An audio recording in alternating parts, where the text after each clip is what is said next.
Saudara-saudari dan anak-anak yang terkasih dalam Kristus, dari Novisiat SVD Kuburuteng, Manggarai Flores, saya Pastor Freddy Jahadin SVD, menyampaikan ucapan selamat jumpa lagi lewat siraman rohani.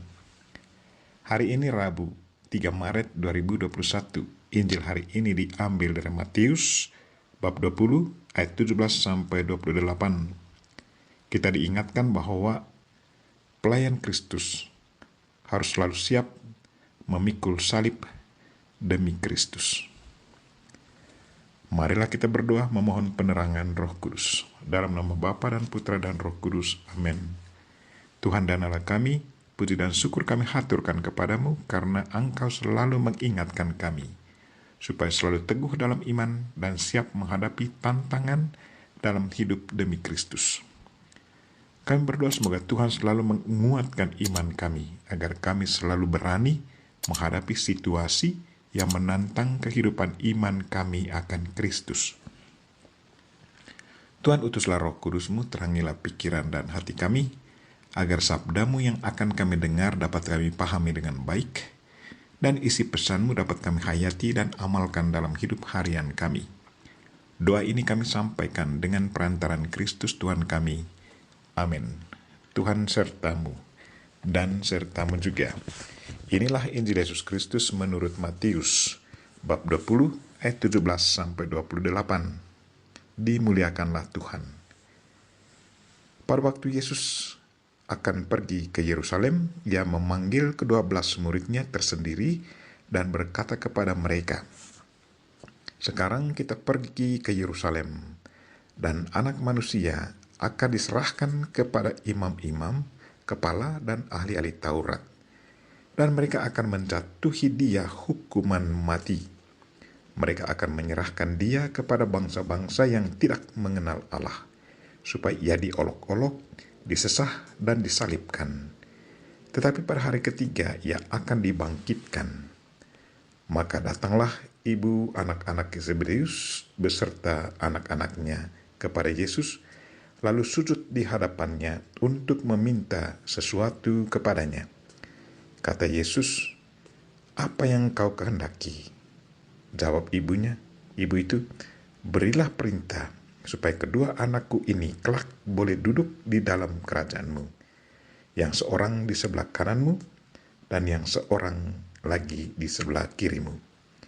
Tetapi Yesus menjawab, "Kamu tidak tahu apa yang kamu minta. Dapatkah kamu meminum cawan yang harus kuminum?" Kata mereka kepadanya, "Kami dapat." Yesus berkata kepada mereka, "Cawanku memang akan kamu minum, tetapi hal duduk di sebelah kananku atau di sebelah kiriku, aku tidak berhak memberinya. Itu akan diberikan kepada orang-orang bagi siapapun Bapa telah menyediakannya." Mendengar itu, marahlah ke-10 murid yang lain kepada kedua saudara itu. Tetapi Yesus memanggil mereka lalu berkata, "Kamu tahu bahwa pemerintah bangsa-bangsa memerintah rakyatnya dengan tangan besi, dan pembesar-pembesar menjalankan kuasanya dengan keras atas mereka. Tidaklah demikian di antara kamu. Barang siapa ingin menjadi besar di antara kamu, hendaklah ia menjadi pelayanmu. Dan barang siapa ingin menjadi terkemuka di antara kamu, hendaklah ia menjadi hambamu. Sama seperti Anak Manusia, Ia datang bukan untuk dilayani, melainkan untuk melayani, dan untuk memberikan nyawanya menjadi tebusan bagi banyak orang." Demikianlah Injil Tuhan. Terpujilah Kristus. Saudara-saudari dan anak-anak yang terkasih dalam Kristus, tema renungan kita hari ini ialah pelayan Kristus harus selalu siap memikul salib. Pertanyaan Yesus kepada kedua rasul, yaitu Yohanes dan Yakobus, "Dapatkah kamu minum cawan yang harus kuminum?" mengingatkan saya akan cerita pengalaman seorang suster muda. Sewaktu masuk biara, dia begitu semangat, senang menyanyi dan menari. Katanya, selalu siap sedia menerima apa saja termasuk hal-hal yang menakutkan. Pada tahun 2015, dia mengalami tantangan yang sungguh menakutkan. Satu pengalaman traumatik. Selagi tidur malam, rumah biara kemasukan pencuri. Pencurinya masuk di satu kamar seorang suster tua. Suster tua bangun dan teriak. Dia melawan pencuri itu. Pencuri lari. Besoknya suster ini menceritakan pengalaman itu kepada suster-suster yang lain termasuk suster muda. Suster muda mulai merasa takut. Sesudah beberapa hari, pencuri datang lagi masuk rumah biara suster. Curi makanan dan minuman di kamar makan. Sewaktu suster muda mendengar bunyi dan langkah kaki di kamar makan, dia teriak. Pencuri lari. Beberapa hari sesudahnya, pencuri datang lagi.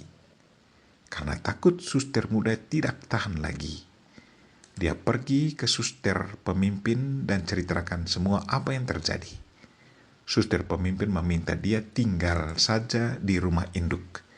Suster muda merasa bahagia karena kini sudah menjauh dari paroki dan rasa nyaman di rumah induk. Tetapi di satu pagi sekitar jam 5, suster pemimpin pergi menghantar beberapa suster ke airport dan lupa mengunci pintu rumah. Tiba-tiba, 3 pemuda masuk kamar. Mereka masuk dari satu kamar ke kamar yang lain mencuri apa saja yang mereka temukan. Kini tibalah mereka di kamar suster muda ini. Mereka memegang tangannya dan tempatkan moncong pistol di leher suster. Mereka melarang dia supaya jangan teriak. Tetapi dengan sekuat tenaga, suster teriak meminta tolong. Seorang suster mendengar teriakannya dan lari ke kamarnya. Melihat suster datang, 3 pencuri lari. Sewaktu melihat suster masuk kamar, suster muda menangis dan seluruh tubuhnya sangat lemas, seakan darah tidak mengalir lagi. Beberapa hari sesudahnya, setelah merenungkan apa yang terjadi, pikirannya seakan diilhami oleh Roh Kudus. Dia merasakan bahwa kini dia sudah alami satu pengalaman ajaib. Katanya, mengapa saya tidak ditembak? Mengapa saya tidak diperkosa? Mengapa saya tidak dianiaya? Dia percaya bahwa Tuhan sudah menyelamatkan dia. Dia percaya bahwa Tuhan punya rencana dalam hidupnya. Sadar akan pengalaman ajaib ini, kini dia serahkan diri seutuhnya kepada Tuhan. Dia yakin bahwa untuk menjadi pelayan Kristus harus selalu siap sedia memikul salib demi Kristus. Pengalaman yang dilewatinya itu diartikannya sebagai cawan Kristus yang harus diminumnya. Dia sudah merasakannya dan dia percaya bahwa Kristus yang sudah menderita akan selalu menyertai dia dalam perjalanan hidup selanjutnya. Dia percaya bahwa di balik penderitaan itu selalu ada sukacita. Di balik kematian selalu ada kebangkitan.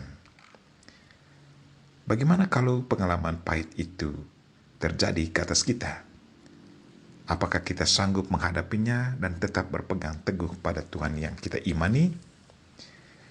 Saudara-saudari dan anak-anak yang terkasih dalam Kristus, Kristus yang kita imani tidak menjanjikan yang muluk-muluk kepada kita. Dia selalu menantang kita dan mempersiapkan batin kita untuk menghadapi konsekuensi dari apa yang sudah kita putuskan, yaitu untuk menjadi pengikutnya.